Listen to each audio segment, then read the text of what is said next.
1985, the jinx was snapped when Michael Spinks at 200 pounds outpointed 221-pound Larry Holmes for the World Heavyweight title. And this was the scene at the weigh-in this morning as World Cruiserweight champ Evander Holyfield stepped up on the scale for the first time as a heavyweight. In his last fight, he weighed 190 pounds. Today, he tipped the scales at 202, putting him in the same category with many of those legends we just talked about. Evander entering his first heavyweight fight, already heavier than a number of fighters who won the championship.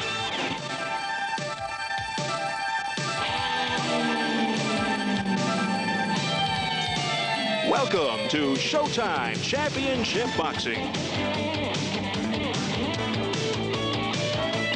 And this is Lake Tahoe, tucked away in the mountains of Nevada, creating a breathtaking view.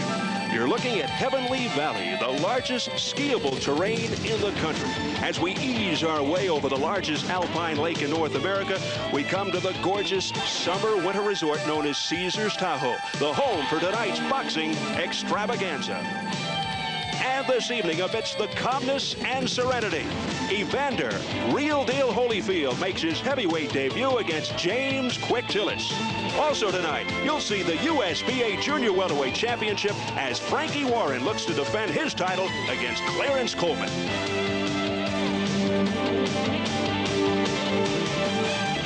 Everybody, I'm Steve Albert, and welcome to another edition of Showtime Championship Boxing. Tonight, we come to you from beautiful Lake Tahoe, Nevada, just an unbelievable setting. We've got a terrific card for you, including our main event, Evander Holyfield's heavyweight debut, as he takes on James Quick Tillis. Now, Tillis may be on Holyfield's mind tonight, but perhaps lurking in the back of his mind is a fellow by the name of Mike Tyson, because he would like to meet Tyson for the World Heavyweight Championship sometime in about a year. Now, appropriately, this is an Olympic year, and almost 4 years ago to the day, in fact, it was August the 9th, 1984, Evander Holyfield won the bronze medal at the LA Summer Games, and he became the first Olympian from that class of '84 to win a professional world title. Then he went on to unify the Cruiserweight Championship when he knocked out Carlos De Leon this past April. Now he sets his sights on the heavyweights, and his first test, ironically, comes up against the man who gave Mike Tyson his toughest fight. That is James Quick Tillis. Let's meet Evander Holyfield, who is standing by right now in his dressing room with my partner, the fight doctor, Ferdy Pacheco. Evander, does it feel much different to you to walk into your dressing room now that you're a full heavyweight instead of a cruiserweight? Well, I feel no different. I think each and every fight is important, and so it's no different. There's been a rumor circulating around, like there are in every time that there's a fight, that you've been going to chiropractors, you've got back spasms, you've got all kind of problems with your back. You look pretty good to me. How do you feel? Well, I feel good. This is just a routine thing with me going to the chiropractor, trying to get every edge I could possibly have on the opponent to feel at my best each and every time I go in the ring. So you feel perfectly well as far as your low back is concerned? I feel great. Fighting Quick Tillis, you know, this guy's, it depends on which Quick Tillis shows up. Is it a thoroughbred runner, or is the guy's going to stop and fight you? How do you fight a guy like that?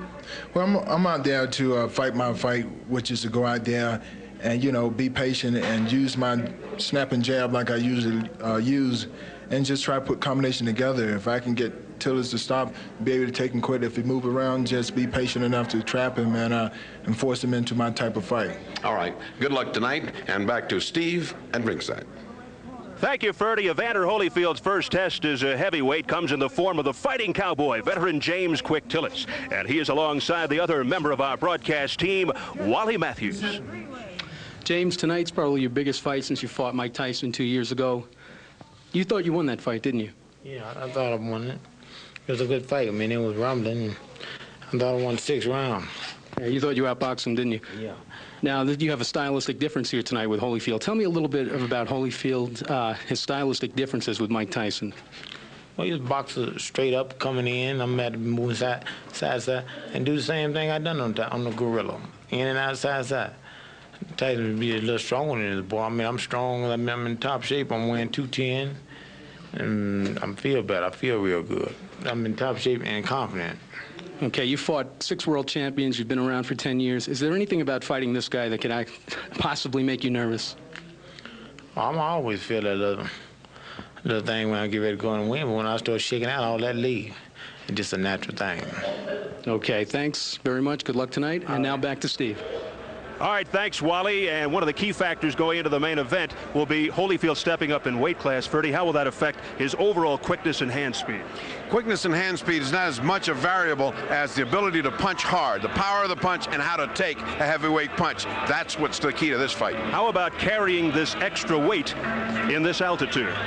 He's been here, Evander's been here for 7 days, whereas Quick Tillis has not. The altitude is a little bit of a factor, but not much. More of a factor is how do you carry that extra 12 pounds, and how does it fatigue you? That's what we're going to find out tonight as Evander Holyfield tries to see what it feels like to struggle through that fight with 12 more pounds on him. Don't forget, coming up next here on Showtime, the big main event. The heavyweight debut of world cruiserweight champ Evander Holyfield as he takes on James Quick Tillis. High-tech training program, that's what they've got. The leader of Team Holyfield is Ken Sanders, who discussed the overall plan for Evander Holyfield prior to tonight's fight. Well, from the physical, naturally the first thing was to get him up, see what weight he'd feel comfortable at fighting as a heavyweight. And as you know, we had the weigh-in, he weighed 202. Which we think that's a good weight because he still has his speed, he's stronger, so we feel good about that. We don't have a plan to a certain weight to get to. The weight is going to be, it could stay at 202, it could go down to 198. We just want him his very best at that. And of course, from a mental standpoint, it's just to get him per fight. We're taking it one fight at a time. We're going to see how he does tonight, and which we expect him to do well, but still we need for him to go through it and see how that'll be. Then we'll make plans for the next fight. Do you have kind of a timetable in mind about how many fights you'd like him to have as a heavyweight? Well, we have naturally this fight and then one more fight, and then we're going to look after the second fight whether he needs a third or a fourth fight. We would like, from assuming that everything is like we think it's going to be, sometimes next year to fight for the championship. Kenny, it seemed that a few months ago you were the most resistant member of the camp to Evander moving up to heavyweight. Why was that? Well, Evander is more to me than just a boxer. And the thing I didn't want to do was rush him. When you get to talking about millions of dollars, you lose sight of a lot of things, and I can understand that. You know, they say, well, look, you know, he's going to get $5 million, $10 million to fight Mike Tyson. Let's let him fight Mike Tyson. The public wants it. Well, that's true. But the most important thing to me and also to Evander was, yes, we want to fight him, but we want to fight him when we can beat him, not just fight him and collect a payday and say, yeah, we got in there and that was it. Big crowd getting set for the main event. Evander Holyfield and James Quick Tillis. Both Holyfield and Tillis have gotten ready for tonight's showdown via totally different methods of training. You talk about high-tech versus old-fashioned. Well, the contrasts you are about to see are staggering, mind-boggling. We begin with Evander's Team Holyfield. Well, my typical day is getting up in the morning, about 11 o'clock, going to the boxing gym, doing floor exercise and the sparring. Then afterwards, getting back and getting lunch, then coming over to the gym with Tim, which is, I really feel is my hardest point on the workout is here with Tim. At his Houston Training Center, Holyfield has gone through 6 weeks of state-of-the-art workouts aimed at turning him into a full-fledged heavyweight. Holyfield and physical conditioning coach Tim Hallmark have taken a unique preparation approach with a futuristic training program that is transforming Evander into boxing's first high-tech heavyweight. My workouts are very tough. It's at times that I feel like quitting, times that I feel like crying, and sometimes I just feel like I just can't do anymore, but somehow I make it through. When they're not working out in the gym, Hallmark utilizes some other interesting methods, including those of the wet variety. Well, I'm putting him in the water and having him do some water work. It's very, very good for his upper and lower body flexibility. It puts no trauma on any of the joints. It's almost like a therapeutic massage for the muscles. But it's also a way for me to get him to do a very good conditioning workout with no stress to the joint. So if he's had a hard sparring match in the morning and I still have to get him a conditioning workout in, or combination strength and conditioning, I can do something like that and feel very, very safe that he's still getting a good workout in with no more trauma to the body itself.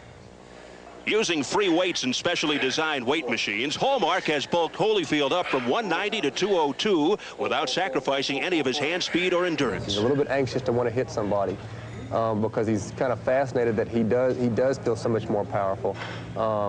He feels like he almost has to spar at 3/4 speed because he feels like that at any point in time, if he unloads on a good right hand or a good jab, that he can hurt somebody. But yet 3 months ago, Holyfield's punches weren't as effective as he would have liked and may have played mind games on Holyfield. Wally asked Evander if there's a difference in fighting bigger men. Well, right now, I think it feels a little different just because knowing that you're going to be taking on a bigger guy. But my main concern is to be able to put into the fight what I had in the cruiserweight division. Which is speed, hand speed combinations? Yeah, my foot speed, my movement, and, you know, and hoping to bring out a little more strength. Now, what about, do you have any doubts about your ability to take a punch from a heavyweight? You haven't done that yet. Well, I don't go into the fight look to get crowned or anything like that, but I'm sure, hopefully that I could be able to take whatever the guy have to put out. Okay, now, in light of the way you fought with De Leon, do you have any doubts about your own ability to hurt heavyweights? No, I don't have any doubts. It's just De Leon had a good chin, and I felt like in watching the tape, I really pressured myself, and I fought a fight that I don't usually fight. I really put too much pressure on myself at that time, trying to knock him out instead of letting the knockout come when it's come. The rigors of Hallmark's program do not spare Holyfield from his conventional boxing training, which he does under the guidance of veteran trainer George Benton. I'm giving him speed exercises at all times. I'm keeping him, you know, when he's in shadow boxing, I'm making him move his hands. Bang, bang, bang, bang, bang, bang, bang, bang. See, so he keeps that habit, you know. So as he grows, he stays in the habit. It's not like if he was a football player or, you know, something like that where he wouldn't get the speed exercises. See, but when he's doing this, bang, bang, bang, see, that's a habit, and he stays in that habit. He stays in that groove, you know. And I don't think, and the next thing is, he's moving up. And the guys that he's moving up are a little slower than the guys he's been fighting. Perhaps the most revolutionary aspect of the program is the complete elimination of slow, long-distance road work. For generations, a staple of a boxer's training regimen. Evander explains his routine. My road work is different because it's intervals. When I go down to the track, I'm running a half mile, then jog a quarter, then I might run 3/4 of a mile, then I might jog one, then I might run a full mile out, just out sprinting, then jog one. And it's a little different because usually boxers just run 5 or 6 miles. My main thing is get my heart pace is up to 190 and being able to drop it 60 beats within a minute. Meaning that after each and every round, I'll be able to control my heartbeat and be able to recover as quick as a lot of other fighters. I will be able to go into the next round a lot fresher. When I'm working out, it's a lot tougher, and 30 minutes might make me feel like, hey, man, I'd rather eat 30 minutes over it. It's worse than fight. I didn't ever think that I'll ever be do something as tough as fight, and the workout program that Tim put me in is as tough as fight. And returning live to the dressing room of Evander Holyfield's opponent, 31-year-old James Quick Tillis, the fighting cowboy. And we make the stark transition from Holyfield's highly sophisticated scientific training methods to the relatively old-fashioned approach of James Quick Tillis. The difference will totally blow your mind.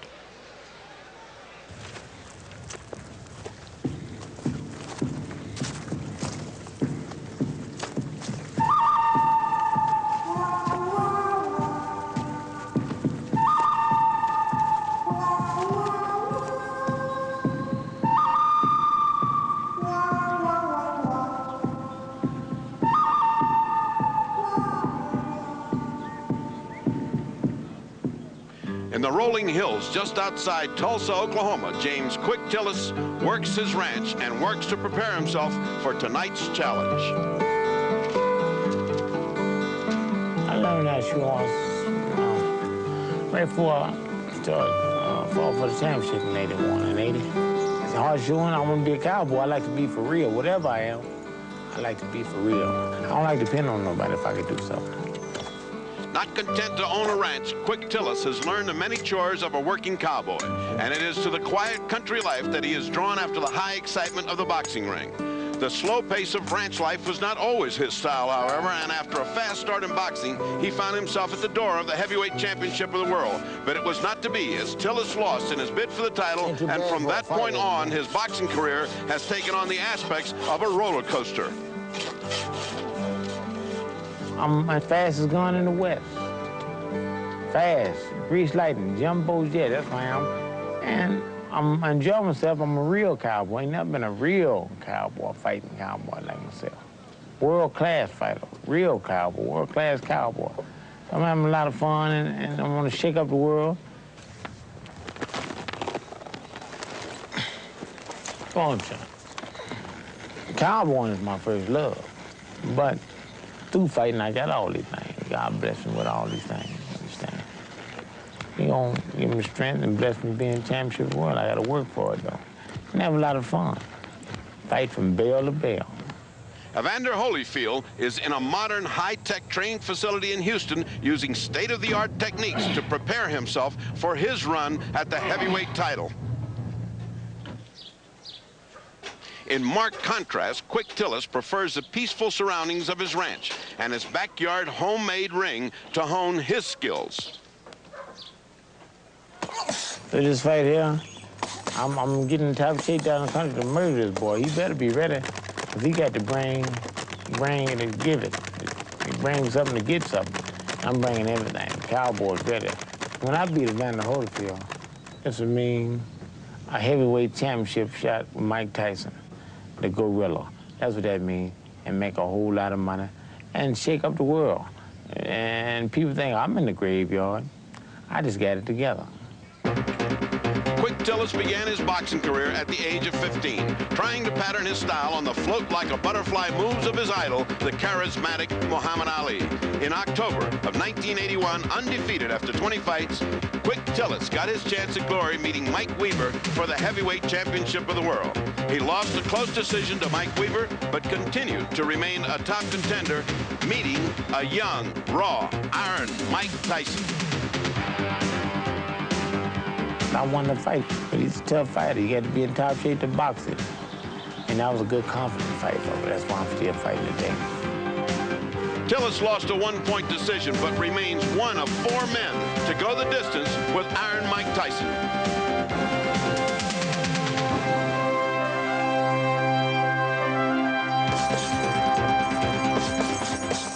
After meeting 6 world champions, tonight's fight probably represents the last chance Tillis will have at a rematch with Iron Mike Tyson.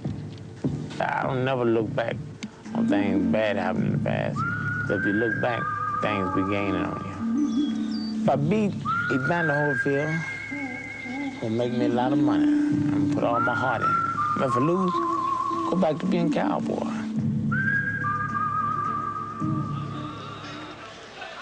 And in the words of the fighting cowboy, James Quick Tillis, who we are seeing live in his dressing room, I want Mike Tyson again like a hog wants slop. Now there is a man of words.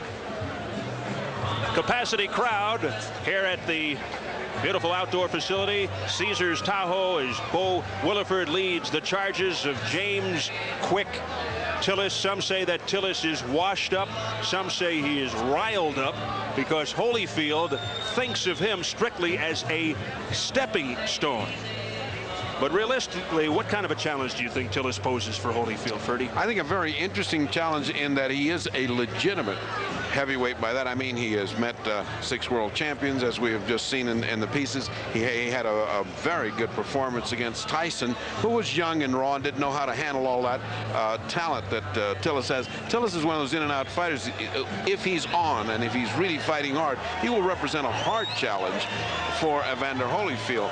If he decides his strategy should be to select the style that he wants to and stick to his game plan. That's been his problem. He changes round to round and doesn't stick to it. So he must use his motion to last through these early rounds, because the whole thing is, can Holyfield carry this weight as a heavyweight in this high rarefied air?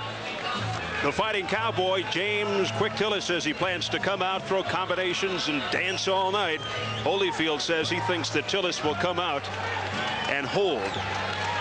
You know, he is such an enigma. I've seen him look so good, and I've seen him look so awful that it's like a roller coaster. The only thing you are sure of is his indecisiveness. I mean, that's the only thing you can count on. He's going to be, can't figure out what he wants to do. He can't figure out whether he's going to go this way or that way.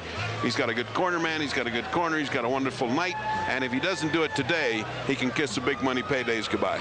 Well, Quick Tillis will either be remembered as Evander Holyfield's first victim in the heavyweight division, or the man who derailed Evander Holyfield on the way to the mountaintop. And here comes Evander Holyfield, the world cruiserweight champion, stepping up into the heavyweight division for the first time, just 25 years of age. He has made it very plain and clear that he feels he can take Mike Tyson right now because of his style. He's not concerned about the step up in weight class whatsoever. And rather than beef up, his mission is to sculpt himself into a fighting machine. He put on 12 pounds. He went from 190 to 202. He also gained some height. Where did it go? Because it's only 2 inches around the collar and 2 inches around the waist. My lifetime when I'm going up. I mean, it doesn't sound like he's moving into anything exciting, yet he has this beautifully sculpted body that carries that weight, and you can notice the difference. He's beginning to get one of those Mike Tyson necks that goes from the earlobes down to the shoulders, you know. And as we pointed out, the difficulty is, can you carry the weight? Just adding weight doesn't make you a heavyweight. What he's got to do is finish off Tillis as early as he can by cutting the ring off and banging to the body, jabbing to keep him steady, and then banging to the body. That ends a fight early, and the question of stamina as a heavyweight goes out the window. He doesn't have to be there to find out about it. Also, he's got to be ready to improvise, as Tillis does these tremendous changes almost in mid-round. I think Evander Holyfield is very good at doing that. He's learned patience. He's learned not to go for a knockout and get exasperated with the fights with Ocasio and De Leon. Now he has got presented with a challenge where he must look good for the heavyweight, but he doesn't really have to look great. He's just got to look good and beat a heavyweight that's a legitimate heavyweight. That's what we're going to see here today. He has become the media darling, perceived as the next serious challenger to Mike Tyson's title in about a year. As you check out the tail of the tape, Holyfield with the 1.5 inch height advantage actually went up a ½ inch in height since the last fight as a cruiserweight, gained 12 pounds, grew a ½ inch. His goal was 202. That's exactly what he weighed this morning. In case you were wondering, Tyson weighed 218.25 for Michael Spinks. Holyfield has also added a ½ inch on his reach, now 77.5. Here are your Nevada rules. 10-point must system, 3 scoring judges. The standing 8 count is in effect. 3 knockdown rule is in effect, and you can be saved by the bell only in the final round. Up to ring announcer Jim Murata for the intros. Ladies and gentlemen, this is the main event of the evening. 10 rounds of boxing in the heavyweight division. Your officials assigned to this contest by the Nevada State Athletic Commission are as follows. Judges Keith McDonald, Lillian Running Wolf, and Doug Tucker. The timekeeper is Jim Carpenter. Counting for the knockdowns, Steve Menzel. The doctors in attendance, Dr. Edward Dene and Dr. James McLennan. And your referee, the very capable Richard Steele. Introducing the principals. First in the red corner, he hails from Tulsa, Oklahoma. He's wearing white trunks trimmed in red and blue. He weighs in at an even 210 pounds, 29 big knockouts in his 38 wins. The fighting cowboy, James Quick Tillis.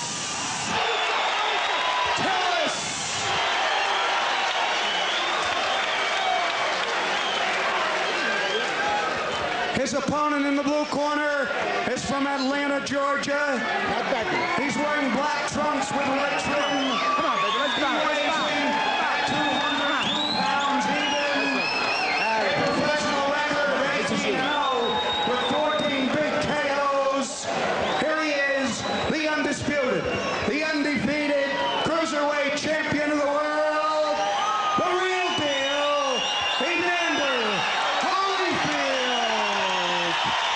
Holyfield.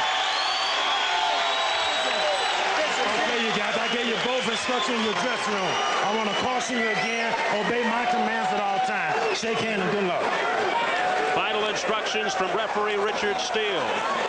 Evander Holyfield says should he lose tonight or make a poor showing, he will not go back to the cruiserweight division. He says he'll campaign as a heavyweight no matter what happens tonight. He hopes it's all academic. James Quick Tillis, the veteran at 31, 6 years older than Holyfield. Holyfield 18-0 with 14 knockouts. And Tillis is 38, 13-1 with 29 KOs. It is Tillis wearing the white trunks with the red and blue trim. Holyfield in the black trunks with the red trim. So we are underway. Round one scheduled for 10. And the most immediate thing that strikes you is that the size differential. Nice punching. Quick Tillis looks like a legitimate heavyweight. Big, tall, rangy. And Holyfield much smaller. Tillis saying that he was not intimidated by the scientific high-tech training methods of Evander Holyfield. Easy-going, free-spirited guy. Evander, the real deal Holyfield, became boxing's first undisputed cruiserweight champ by knocking out Carlos De Leon in the 8th round back on April the 9th. And on that same card, Tillis KO'd Rod Smith in the 2nd round. But Tillis, since his close defeat against Mike Tyson in 1986, has really been on a roller coaster ride. He had a tough 87, 5 fights. He got knocked out 3 times. The only thing that you can say to recommend him for this fight is that he gave Iron Mike Tyson a very hard battle, but that was 2 years ago when Tyson was really learning how to handle big heavyweights like this, trying to find out what to do with a big guy that moves well.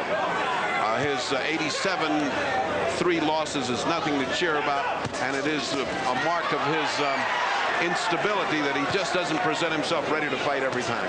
We'll see what he's like today. Yes, to put it all in perspective, when you talk about that close one with Tyson, you have to qualify. It was 2 years ago. The crowd will roar anytime Holyfield comes close. Holyfield's objective, as taught by Georgie Benton and Lou Duva, was to jab hard right to the chest. Don't even try to hit the head. Just come in hard and throw punches at his shoulder and throw punches at his chest. Keep him from moving. Keep him from bouncing. He's done that so far. He's got him standing straight. He's not bouncing around. He's not running.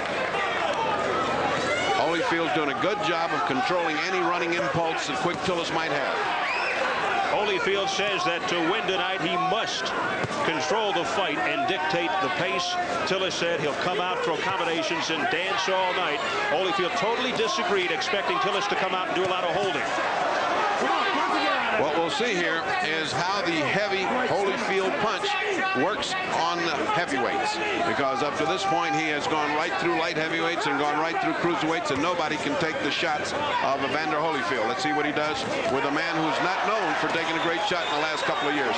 Final seconds of this first round.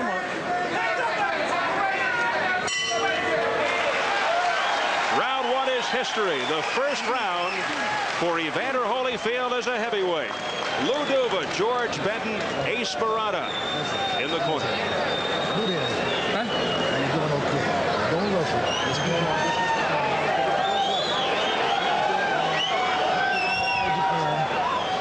Well, one of the things that Evander said he would have to do is go to the body, Ferdy. Go right to the chest, right to the front. You just saw a punch right to the chest. That is exactly what Duva teaches with Georgie Benton. Punch anywhere but hit something. The easiest thing to hit is a man's chest. Go for it. That's what he did that first round. Kept him from bouncing, won the round handily. Did Evander Holyfield. Tillis's corner, Bo Williford, his manager, handles cuffs. Also in there, Lawrence Lakey and Barry Tillis, the younger brother of James.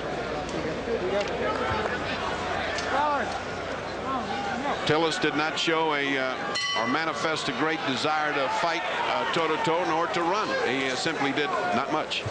Round 2, it's scheduled for 10. A battle of heavyweights. The heavyweight debut for Evander Holyfield in the black trunks with the red trim. Tillis in the white trunks with the red and white trim, red and blue trim. There's the jab that Holyfield is famous for. He's also famous for his hand speed and his quickness, and so far it doesn't seem to have suffered despite putting on the extra 12 pounds. That's evident, and that's what if you're watching this fight to score Evander Holyfield progress into the heavyweights, notice his hand speed. He's just faster than the other guy by just a hair, but he gets it off first and it lands first, discombobulating any offensive plans that Quick Tillis might have. Evander Holyfield, an excellent, exquisite boxer, uses the jab effectively. All business, not a showboat. That was more a push than anything else. Oh, that was more sloppiness than anything else from Quick Tillis, who's already starting to be a little sloppy. You didn't need to do that. That was too far back to lean into the ropes. He's going to be very careful against Evander Holyfield or he's in trouble. He's holding his hand up, but he's pulling back from a punch. Evander will eat him up if he keeps pulling back like that because he is not Muhammad Ali. He doesn't have that speed and ranginess to avoid a punch going back. Tillis claims that Holyfield fights off balance. Well, a lot of that off balance is the punching and pushing that Holyfield is doing right now. James Quick Tillis won his first 20 fights, won his first 12 by knockout, thus the nickname Quick. And he used to move a lot quicker as well in the ring. And he said tonight he would like to move in and out side to side. There's a left, a stiff left by Holyfield on the inside. Well, he's going to have to change his name to Not So Quick Tillis because he's getting outspeeded and slugged. Here's an assault by Holyfield. And the crowd reacts. Capacity crowd of about 5,000 here in the outdoor arena at Caesars Tahoe. Cooling off, making it very pleasant for the fighters and the fans. For one of the fighters. The other one isn't having too much fun right now. Tillis, still no offense from Tillis. Still nothing to scare off or hold off Holyfield. Whether he's trying to lure him into a sharp punch, you won't know, but he may find himself on his back waiting for that lure to happen. There was one. What a great example of hand speed. A hard right by Holyfield that stunned Tillis. And Tillis holding on with 9 seconds, 8 seconds left to go. Another right as the bell sounds. And after the bell, they continue to go. Richard Steele has to step in. And look out now. Lou Duva and Bo Williford in the two corners are going at it. Richard Steele has to step between the two trainers. There's no room in boxing for that. There is no room in boxing for that kind of nonsense. That's hooliganism at any level. That should not be allowed. One of the most bizarre incidents you'll ever see. When tempers flare like that, experienced hands like Lou Duva and Williford should know better than to try to go at each other. That's sometimes called maturity. Let's look at the end of round 2. Let's see how things develop. Well, you can't hear the bell, but you can see that the fighting continued. Duva then held on to Quick Tillis so there wouldn't be any continuous action. Williford misinterpreted that and came in. That should never have happened. Never should that have happened. And here we go. Round 3, and this crowd is revved up. Well, one of the things it did was wake up Quick Tillis because he's mad. Up to this point, he's just been willing to be waltzing Matilda and not do too much fighting. He woke up. Now, I can see if Holyfield continued to punch Tillis while he was being held by Duva, that's one thing. Yeah. But Williford could not see that, apparently from behind, and did misinterpret. Well, there are specific rules which go to the conduct of a corner man. He is not to be involved in any brawl, much less precipitate one or start one. They could be in line for a stiff fine. In the meantime, Evander Holyfield continues to pick up the pace. His hand speed is awesome tonight.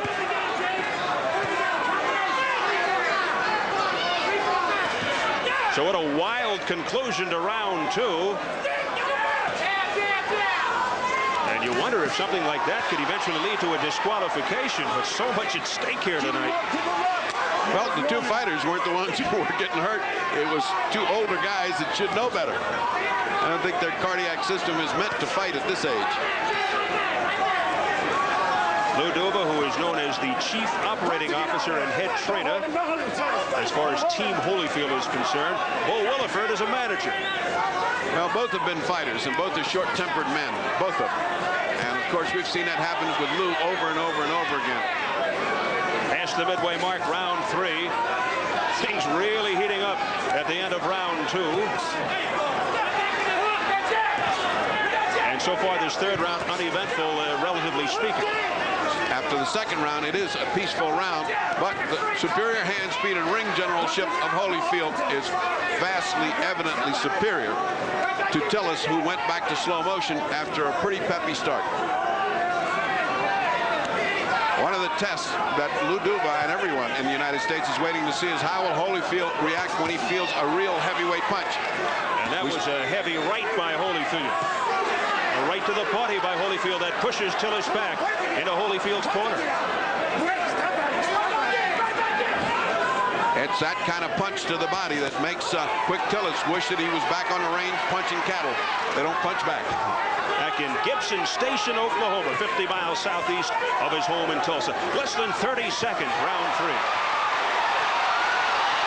An attack by Holyfield to the head and the chest. A beautiful attack. Double jab, right hand, hook after it, and followed with a series of combination punches. Tillis covering up well. Another good right by Holyfield. That landed a combination by Holyfield. And Tillis hangs on. Heading for the bell, round 3.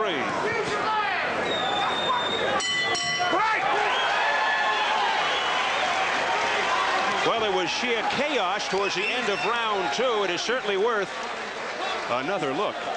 What happened here is as the bell rang and the fighters continued to fight, Duva, in order to separate them, took Tillis. The referee took Evander Holyfield, but Williford, who could not see all the way across, thought his man was being held and rushed Duva. And, of course, you see the referee is getting between. He's got Evander Holyfield under control. Duva has got Tillis under control, but here comes Williford. And he's saying, go on back. There's somebody threw a robe at him. And did you notice on the right-hand side of the screen what happened there? Tillis and Holyfield hugged. So let these old guys fight. Let's have a little fun here. Here we go, gentlemen. A lot of Vaseline on the face of Tillis. Now Williford, one last rub. Tillis is trying to time the rushes of Holyfield. He's willing to take 2 or 3 shots. He feels he can catch him coming in, which are the punches that hurt. When you hit a guy coming in full speed and you're throwing your punch from your shoulder, those are the kind of punches Ali used on Foreman in the jungle that stunned him. And that's what he's trying to do, but it hasn't worked. There he comes. Combination by Tillis, round 4, scheduled for 10. Live on Showtime from Caesars Tahoe in Lake Tahoe, Nevada. Gorgeous evening capacity crowd, about 5,000 to see Evander Holyfield's heavyweight debut. And the action picking up again. Again and again, at the risk of being repetitious and monotonous, it is a question of hand speed, reflexes. That's what this boxing game is all about. It's a very young man at the top of his form and a guy sliding into oblivion that you're seeing here without the reflexes. When that happens, the equation usually goes to the man with the sharp reflexes. Holyfield's chin has yet to be tested. He has yet to be hit hard.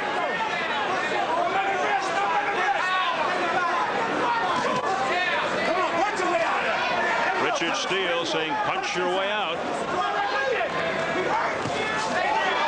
A heavy right by Holyfield.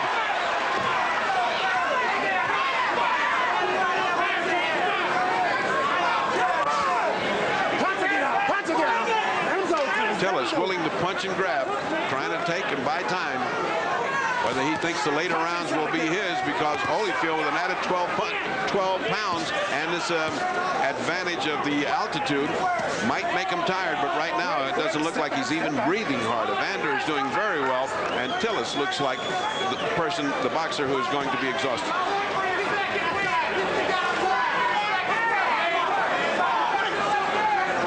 Holyfield wearing the black trunks with with the red trim. Tillis in the white trunks with the red, white, and blue trim. And Richard Steele is getting somewhat angry. Punch your way out, he keeps saying, because there's too much holding. See, that's the indication of a guy starting to resign. A couple of punches and he holds Holyfield. A couple of punches and he holds Holyfield. That's a guy saying, let me think of how I can get out of this. Not a positive approach. Meanwhile, looks like Holyfield's just waiting for that swift combination to put Tillis away. Less than 30 seconds, round 4, scheduled for 10. Sunset falling over Lake Tahoe.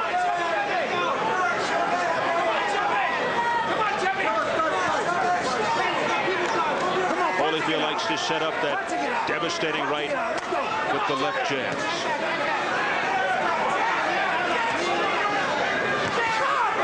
Weak lefts by Tillis.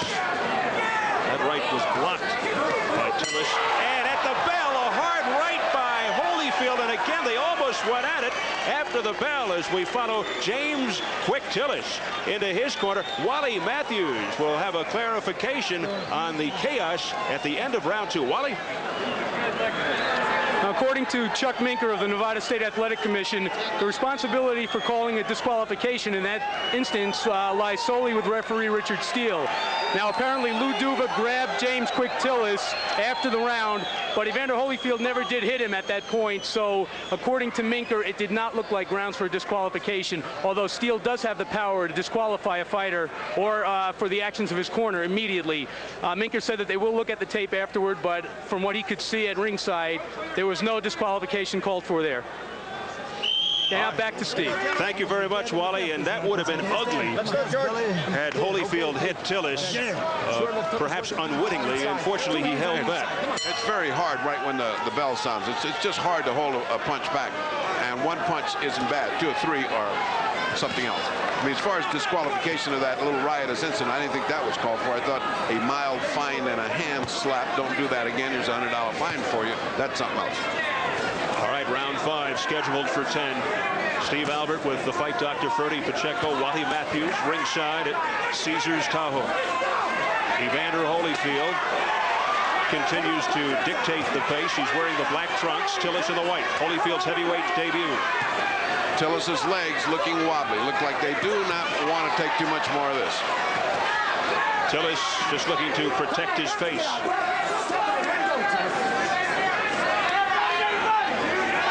Tillis looks spent. Yes, he does. He's been looking spent for about the last 2 rounds. The pounding he's been taking. Oh, a combination by Holyfield. A blistering assault. And Tillis just throws him away with his right glove.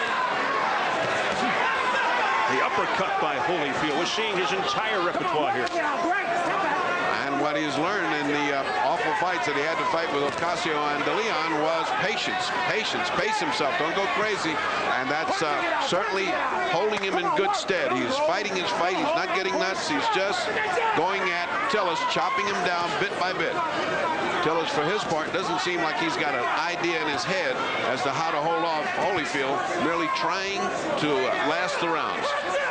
Evander Holyfield, 12 pounds heavier than his last fight when he won the World Cruiserweight Championship. Unified the title. He was 190. He's now 202. Tillis checks in at 210. He was 228 when he went into training. But he says he's in better shape now than when he fought Tyson 2 years ago. But so far, it's been Evander Holyfield controlling. Come on, your hands are free. Your hands are free. Your hands. Holyfield, let's fly. Oh, and a right by Holyfield. And Tillis looks like he's looking for a place to land. He's looking for a good excuse to go down. A couple of good shots, and he'll be gone. Thunderous drives by Evander Holyfield. Tillis with his hands down. Give Tillis credit. He's taking those shots. He could go down under any one of those. Let's see if he can survive the 5th round. Approaching 20 seconds remaining. After all, this is a man that a couple of years ago took everything a young Tyson had to give. So if his mind is set, oh, what a punch by Holyfield. And he followed up with a left and a right and another left. And Tillis is in trouble. Final seconds, round 5. Can he make it to the bell? He hangs in there. It was almost as if Holyfield sensed this time that the bell would... And he stopped punching just a second before the bell rang. So 5 rounds complete, and Tillis being rocked. Let me call the doctor. How you feel, man? Let me call it. Let the doctor up here. Heard something about getting a doctor. Yeah, they're calling a doctor up. Quick Tillis. Apparently, that's one way to get out of there. Dr. Edward Denay checking Quick Tillis. Let's see if he can hear what the doctor's saying. Okay. You want to fight? It's all over. The doctor apparently advised Richard Steele, and Steele signaled all over. Evander Holyfield has won his heavyweight, stopping James Quick Tillis after round 5. Certainly a good introduction into the heavyweights. If there's a negative that can be found, it will be found, and it will be that he doesn't punch hard enough to knock out anybody, which is would be, in my estimation, nonsense. He punched very well. He showed a great deal of hand speed. He showed a great deal of accuracy in his punching, patience, a mature attitude toward the thing. I think Tillis was just in there for the last 2 or 3 rounds taking punishment. I don't think it was wise of him to have come out for this round. And although the fans, I'm sure, are disappointed, I'm sure he's disappointed, it was rather pointless to come out and get knocked out. So Evander Holyfield, 1-0 as a heavyweight, 19-0 overall with 15 knockouts. And he's going to celebrate tonight. We'll take a look at the final moments. Well, you can see from the accuracy. Look at that uppercut, and look at the head, the way it bobbles. You know he's in trouble. He is dizzy. The punches are now beginning to rain on him. The effect is cumulative. If that round had been another 10 seconds, he would have been knocked out. And the point of having the doctor come up was excellent.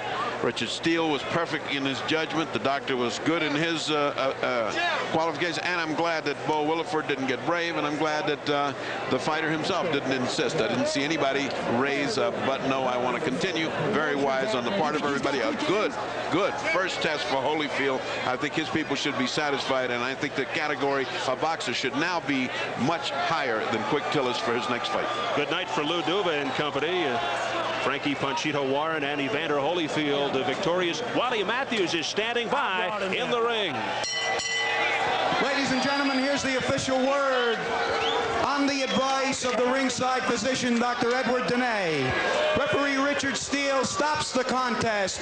James Tillis, unable to answer the bell for the 6th round. Your winner by 5th round, technical knockout, still undefeated.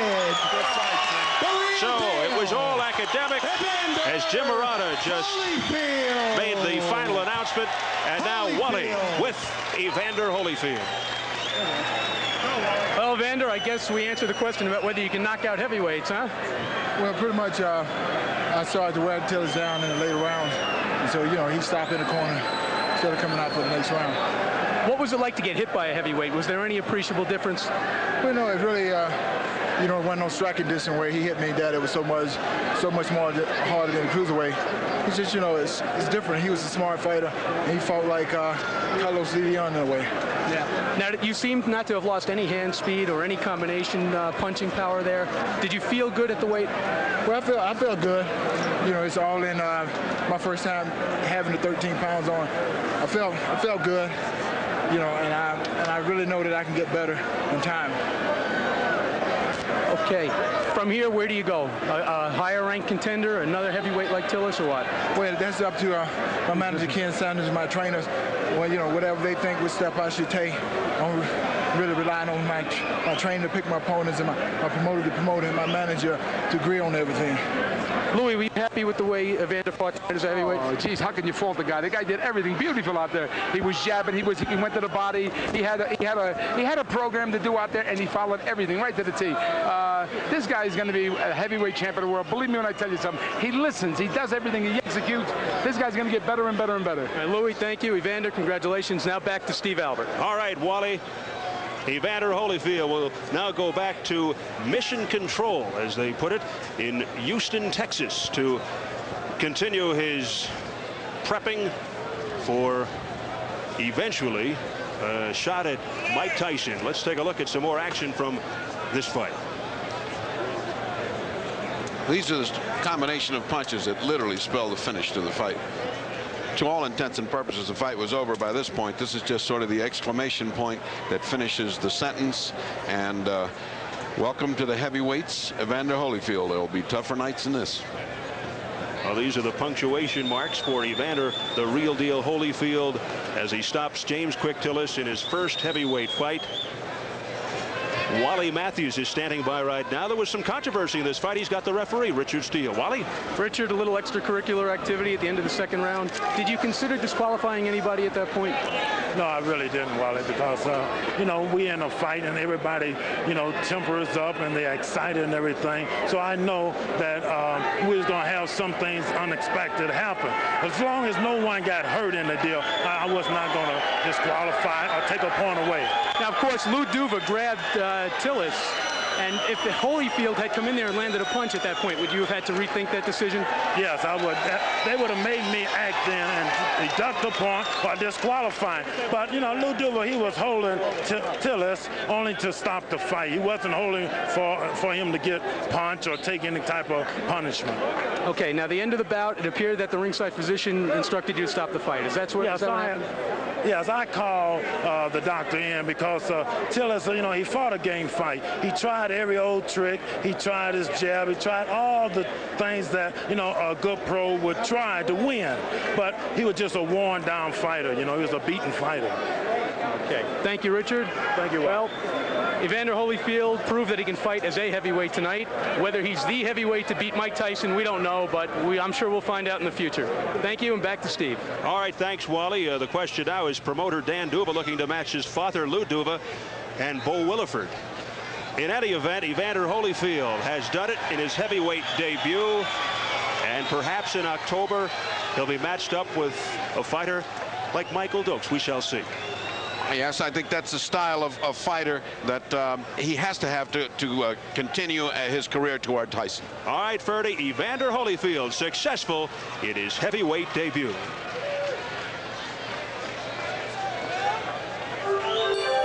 The executive producer of Showtime Championship Boxing is Jim Spence. Tonight's telecast was produced by Bob Lanning and directed by Bob Dunphy. Associate producer Dick Ellis. Director of Planning and Production Rich Feinberg. Production manager Maria Sancilio.